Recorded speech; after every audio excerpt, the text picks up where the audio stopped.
Hi, I'm going to be presenting on lymphedema, and my name is Danielle, and I work with Ella and Catherine. So what is lymphedema? It is the swelling in the arms or legs, and it typically occurs in just one arm or one leg, but sometimes it will occur in like both arms or both legs, and it can even occur in other parts of the body. And so it is a blockage in the lymphatic system because the lymph fluid is prevented from draining, and so it results in swelling. So for some symptoms and assessment, so you'll have swelling in part of the leg or arm, and so it can also occur in the fingers and toes. And so your swelling, you can experience very mild swelling to very extreme swelling. So some people hardly even notice any change in like their size of their arm or leg, but some people have extreme swelling, which makes it difficult to use their limb. So you can have the feeling of tightness or heaviness, and you'll have a reduced range of motion from the extreme swelling. You can have discomfort or achiness, recurring infections, and then fibrosis, which is the hardening and thickening of the skin. And then so for some causes for primary lymphedema, so this is rare and it is an inherited condition caused by a problem with the development of lymph vessels in your body.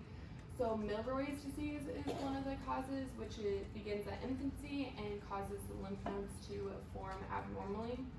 And then Mange disease is often caused by lymphedema around puberty or during pregnancy. And then late onset lymphedema occurs when you're about after age 35. And then secondary lymphedema is caused by any condition that damages your lymph nodes or vessels. So surgery can make that happen. So usually when you remove or have an injury to the lymph nodes or vessels in the lymphatic system.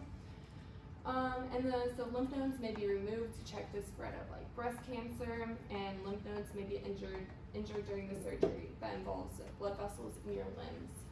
And then radiation treatment occurs for cancer treatment, and so that causes scarring and inflammation of your lymph nodes and vessels. And then cancer cells could also block the lymphatic vessels, which results in lymphedema as well. And then infection on the lymph nodes or parasites can reduce the flow of lymph fluid.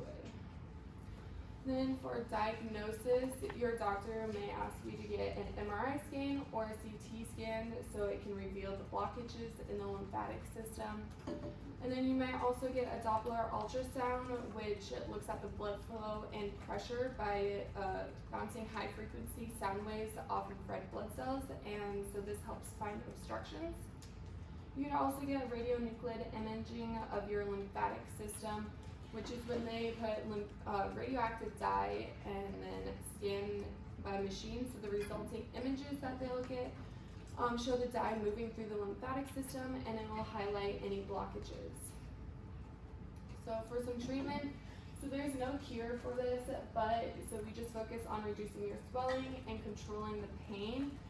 So you can find that different exercises can help. So these exercises should be light and which encourage the movement of the lymph fluid out of your limbs.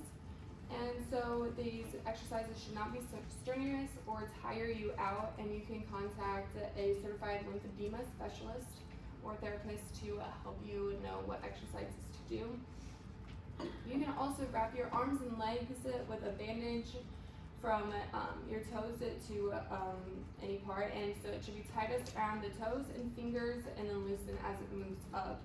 And you should also contact a certified lymphedema therapist to show you the correct way to wrap it. Then you can also get a massage. So this is not for everyone, and so they use a special technique called manual lymph drainage to encourage the flow of the lymph fluid to drain out of your arm or leg. And so people who shouldn't do this are if you have a skin infection, blood clots, or active disease in the lymph drainage areas that you're massaging out. You can also get pneumatic compression, which is a sleeve worn over the affected arm or leg that pumps intermittently, that inflates the sleeve, putting pressure on your limb and then moving the lymph fluid away from your fingers and toes. You can also wear compression garments which it just goes on your arm or leg that compresses it and encourages the fluid to move out. And so this can be worn while exercising. And then you can also have a complete decognitive therapy. And this approach involves combining therapies with lifestyle changes. So this typically isn't recommended though for people who have high blood pressure, heart failure, blood clots, or acute infections. So prognosis and follow-up. So this is not generally life-threatening and it is very manageable to control. So you want to be able to find out all you can about it. So ask questions to us, your doctors, or different therapists. And so knowing all about lymphedema and its causes can help you communicate with us the problems that you are experiencing. You need to take care of your affected limb. So you need to do the best to prevent complications in your arm or leg. So you want to clean your skin daily. Look all over it for skin breakdown or cracks and cuts in it, and so you want to apply lotion to it every day to prevent dry skin. And you also want to take care of your whole body, which is done by eating a diet rich in fruits and vegetables. And you can also exercise daily to reduce the swelling. And you want to get enough sleep, and so by taking care of your body, you can have more energy and it promotes healing. You can also get a support system with other people who have lymphedema, and so this can be in other support group meetings in your community or participate in online messaging. And so by doing this, you can understand what's going on, and you can contact the National Lymphedema Network to find support groups. And you should also keep your limbs elevated and don't use heating pads, and you should moisturize daily. And these are our sources.